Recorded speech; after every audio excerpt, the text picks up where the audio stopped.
All right, this topic is about finding your path. My path was finding my connection to God more. Three things I don't believe in. I don't believe in religion.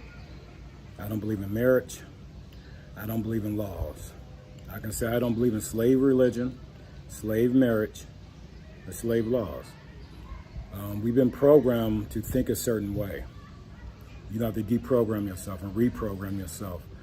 And you got to ask what's important, heaven laws or earth laws? Heaven marriage or earth marriage? If you don't sign a piece of paper, you're not allowed to call yourself a husband or a wife. But in God's eyes, when you cross the threshold of a goddess, gentlemen, you have a union. You have a commitment. Period. Period. We have a union no matter what because we're all God's children. We're all brothers and sisters. The commitment is to respect that. To respect that. But when you get to meet somebody, you get to meet yourself in that somebody, God's watching you. Once you watch somebody based on how they treat your child, God is always watching. He knows your thoughts. Forget what your words say. God don't care about man-made words. Man-made words is to speak to other men, other human beings. Half the time they lies. We don't speak our true words, our true thoughts. You got to ask yourself when it comes to religion, okay? And you got to, is it God, right? That's what it's supposed to be about. But religion itself, is it right or is it wrong? Some of the things religion's done, I would never put in the name of my God. I would never blame what man has done or say in the name of God. That's already a sin. Marriage, come on. Every marriage is different. And if you choose not to get married on earth, but you got to understand, you still have a union commitment with that individual, regardless if you have a child or not. Respect God's children, period. Laws, black men were the second people to get voting rights. As any black man, has laws been made in the essence and the favoritism of us. See, laws was created and drawn up in something else and created privilege. You got to ask yourself, privilege and pride. Pride is something you earn. It ain't going to be quickly given away. When you work hard for something, you're not going to give it away.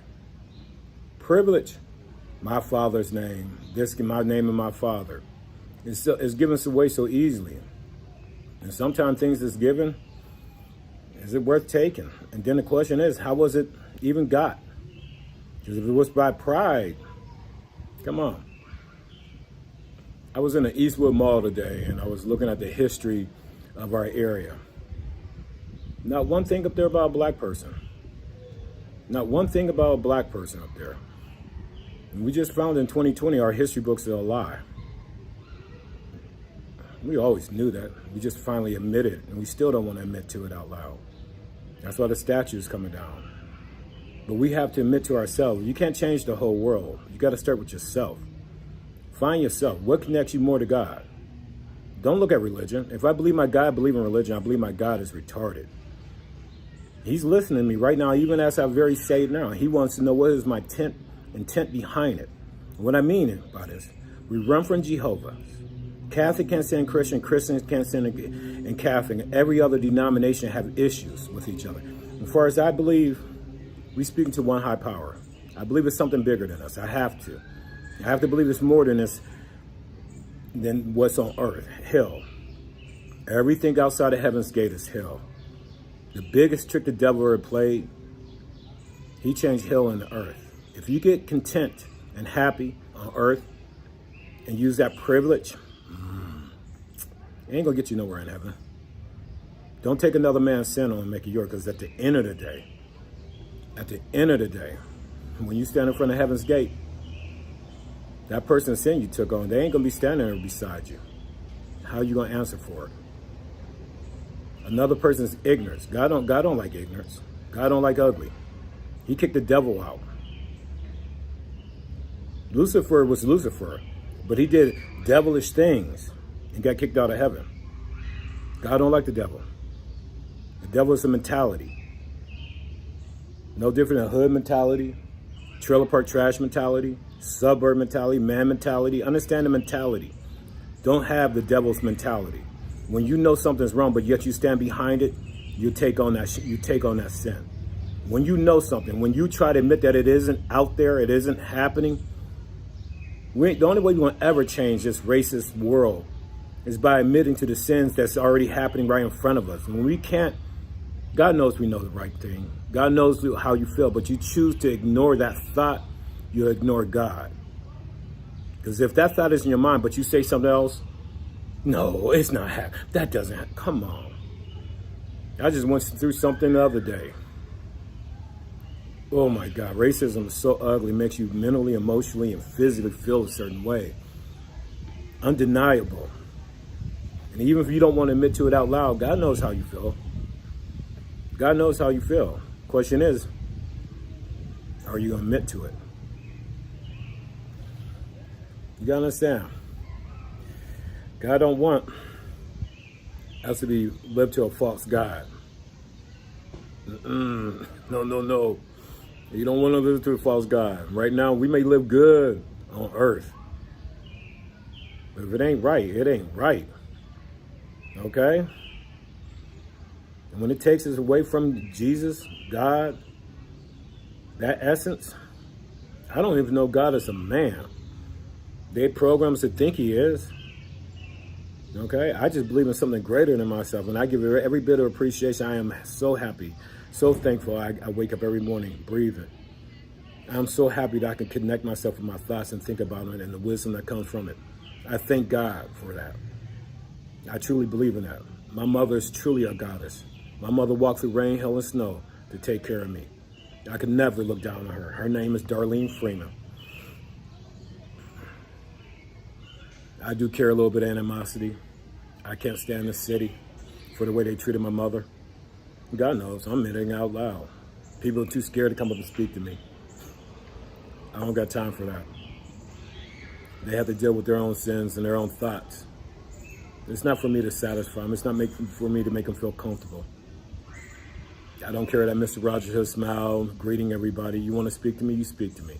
If you can't, you deal with your own ghost. But like I said, to find yourself, you got to reprogram yourself. You got to deprogram yourself to reprogram yourself. And deprogramming yourself, you got to admit to the things that got you programmed. Any little.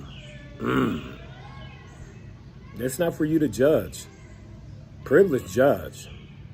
Pride understands what it takes to get what you have in every aspect, not just on a materialistic base, physically, but mentally, emotionally. To sit there and take somebody positive and turn it negative, that's the mentality of the devil. God don't like the devil. Remember that. Try to understand. Everybody listen to the exact same thing. The question I always ask, what do you hear? Everybody has an LD problem. They all got a learning disability. Society is a learning disability. We just learn differently. And then understand that difference in you. And learn how to use that difference. God learns from you. What are you teaching God? What are you teaching God? I recognize the false God. I denounce it. I understand I have to live through it and in it and obey by it to survive in it. God wants us to live our best life on earth and hell.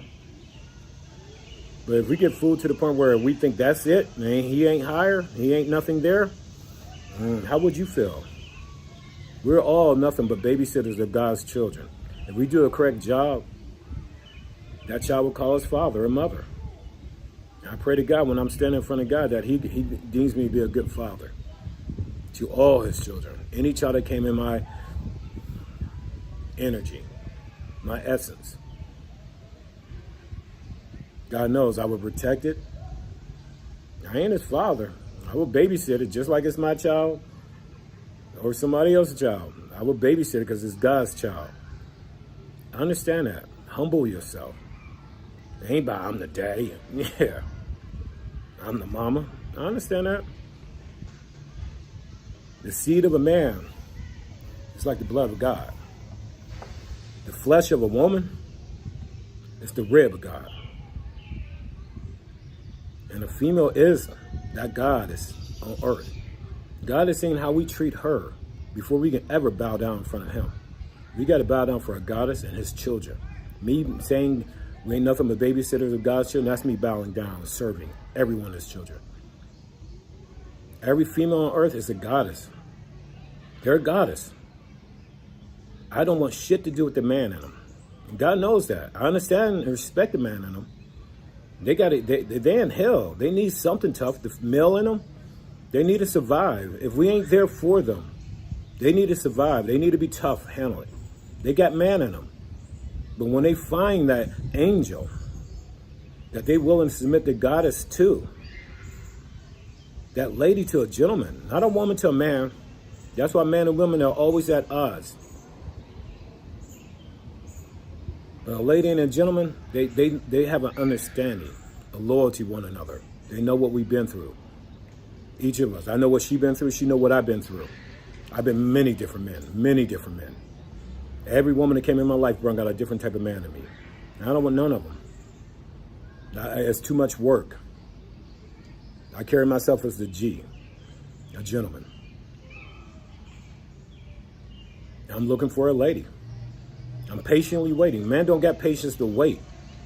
A gentleman waits. And God will send. I'm not starving. God always makes sure he feeds me. If God thought sex was bad, why would he give a woman 8,000 to 15,000 nerve endings and size something of a pinky, tip of a pinky? When a woman is not bleeding the blood of God, when she's not pregnant with the child of God's, she has to let that power off of God.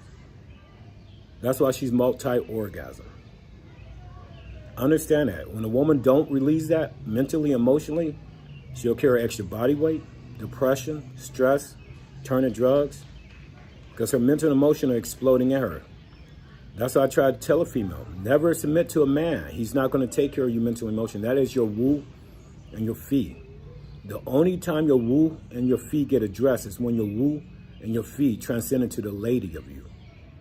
Once it transcends into the lady of you, you found that man to give your man and male up to, and then you allow it to hibernate in your woo and your fee within that lady, a gentleman will address that mental and emotional. We all know that a 5-year-old girl is always more mature. We all know that female is more emotionally sound. They give birth in emotions. They lose abortions and miscarriage. That's an emotional. Physically, they still outdo us. Anything that can bleed for 7 days, carry a child for 9 months, and live through a birth, like I said, they may not be God, but they're a goddess. They're a distance of God. They come from God's rib. But what you do got to understand is they are the alphas. We ain't mentally, emotionally, or physically strong enough to do what a goddess does on this earth. Without that goddess, we would not exist. But everything I'm saying is what helped me find myself. I have to submit and admit what's greater than me before I can even bow down in front of God. As I stated, I don't want nothing to do with the woman. I understand and respect her. We're on the battlefield together. Hats off. I look for that lady. I'm not ready to fight a woman in any form, mentally, emotionally, or physically. My man in me can't sustain that. Her woo will dominate me. Even in my male perspective, a woman comes out practicing both parts of her. She's a creature of two. She's the fee in the male. She's the woo in the man. While we practice one part of ourselves, male, boy, man, only one. The only time we start practicing us as a creature too is when we become a gentleman. Gentlemen. And that gentle is the only way we can dominate or even equalize the woo and the fee. That's the lady. The men in us don't have nothing attached to the lady. The lady don't have no man in her, don't got no male. The men in us is the protector still. Gentle men. The goddess gets the gentleness. God's child. God reaching out anytime can take. Then he goes to the woman. Position of a man. If he chooses to still face earth, he's a man. Once he turns and bows, before he can bow for God, he has to bow for a lady, a child, then God. If he don't know that position, he will never make it through heaven's gate. He will never make it through heaven's gate. We got to find something greater than ourselves on earth if we're going to even attempt to go to heaven's gate. I truly believe that. All God's children, not his child, not her child, they're God's children. All females are goddesses. Even if a female never bear a child, could never bear a child, if she bled for 7 days, she's a goddess. Transgenders, you can go get a cut, snip, sew, and everything else. You can look like a woman. You can feel like a woman, but until you bleed for 7 days, first, and to carry a child for 9 months, second, and live through a birth, 3, you ain't no woman. God don't care about your physical form, so hats off to you. Do what you choose to do, whatever makes you feel comfortable and be able to live in hell. It's not for me to judge. It's not for me to judge. That's any level, whatever you choose to do. If you find comfort in something that's like yourself, hats off to you. You do you. You find yourself in someone else. Be blessed.